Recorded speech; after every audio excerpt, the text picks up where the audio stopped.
But now, on Sunday, we turn back the clocks an hour and we asked you to let us know what you would do if you could turn back the clock to a time in your life.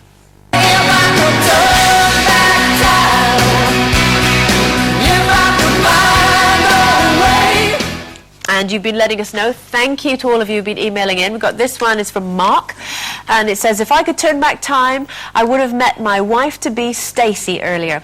Ever since I met her 3 years ago, my life has been perfect, and she's given me the perfect daughter. That's kind of like what Julie here says. She says, my new husband is 14 years younger than me. Ooh. Lucky old Julie. I wish I could say Julie's old? What? Maybe her husband's 14 years younger. Yeah, no. Anyway, this is a lovely story. She's just burst the bubble. My new husband is 14 years younger than me. I wish I could turn my own clock back 10 years so I can live my whole life with him as I love him so much. I've got Mitchell in Camberley who says, if I could turn back time, I'd go back to my 13th prom when he was 13, and not tell everyone I was gay while drunk, and then pole dance for my chemistry teacher who I fancied. Mitch, how could you do we've all that? No, we haven't. This was from Cher. If I could turn back time, I think this could be a made-up one. No, it's not. If I could turn back time, I would like to have gone and seen the Chippendales. Oh, hello. I was always too shy when I was younger, and now at nearly 50, I don't want to go and be seen as one of those sad old ladies. What are you trying to say? We're not Sam. Okay, let us know what you would do. You can turn back that metaphorical clock. Throughout this week, we'll continue to read some of your stories out. So send your stories to loose.women@itv.com before 5 p.m. on Thursday, October the 29th. Now, journalist Kate Bailey wrote in the Express's S magazine at the weekend about her bemusement over the differences between her and her husband when it comes to timekeeping. She asks, why can couples never agree when to start getting ready, when to leave, when to get there? It's enough to drive a girl to distraction. So does this make sense to us? You're living in a different time zone to Mr. Spain? Actually, Spain's on the same sort of time zone, really, isn't it? Yes. Time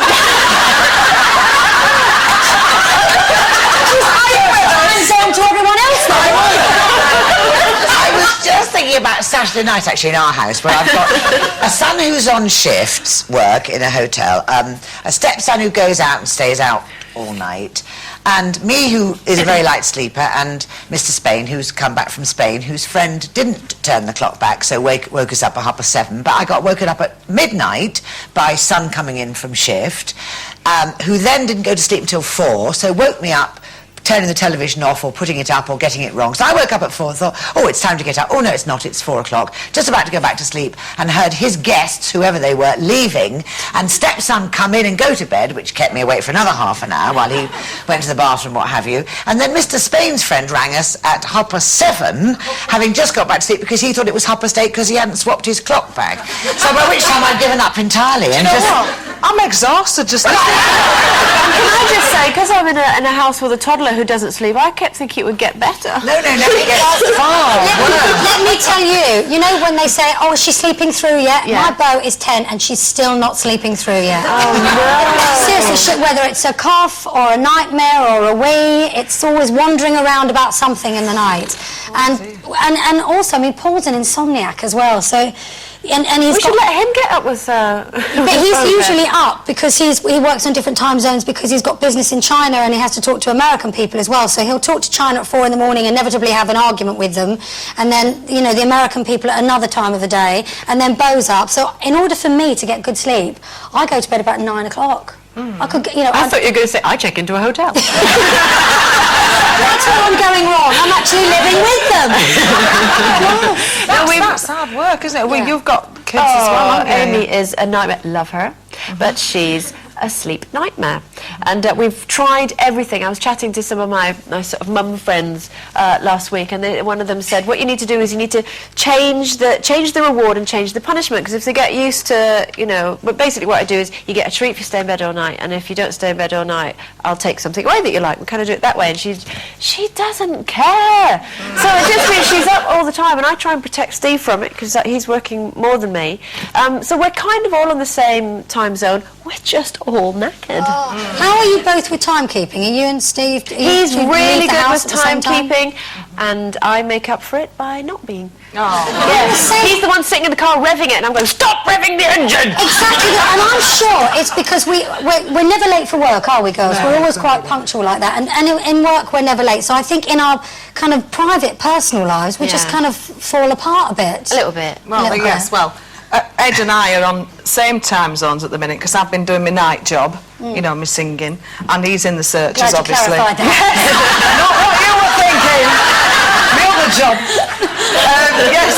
So, but when we get in from a gig, we get in about 2, 3 in the morning, and then you know you get yourself organised, and so by the time you do get into bed, and then we have a chat for an hour, and you know, then yeah, and then it's 5 o'clock in the morning. You and, stay and then awake for an hour? Yeah. Just chatting. Just chatting, obviously. That's amazing. I should Talking bring about you. I'm the up day. anyway. Yeah, you should do. But then my mother's got the oven out at 9 o'clock, and it's, you know, it can be not in the bedroom, obviously, but it is. We're on different time, you know. But then, of course, in my younger days when I worked in the nightclubs, I used to meet my mum and dad because my dad was getting up for the pit on the day shift, and my mother used to work in a newsagent, so they were up at 4 o'clock as I was coming in. So we all used to meet around. There was always a warm bed in our house. Teapots in. Actually, can I just say that quickly reminds me, when I was in digs, when I first started, back in the 70s, I was in crew, and my landlady was a lovely woman, and I came home early one afternoon, because I always went to the theatre and worked, and this huge docker came out of my bedroom, and I said to her, who's he? And she said, oh, sorry, love. She said, I'll let him have your bed during the day when you're not. You're joking! And you said there's no need to just let him have it in the day. My account. Timeshare. That's brilliant. Does she know me, mother? Where was this? It's competition time again, so if you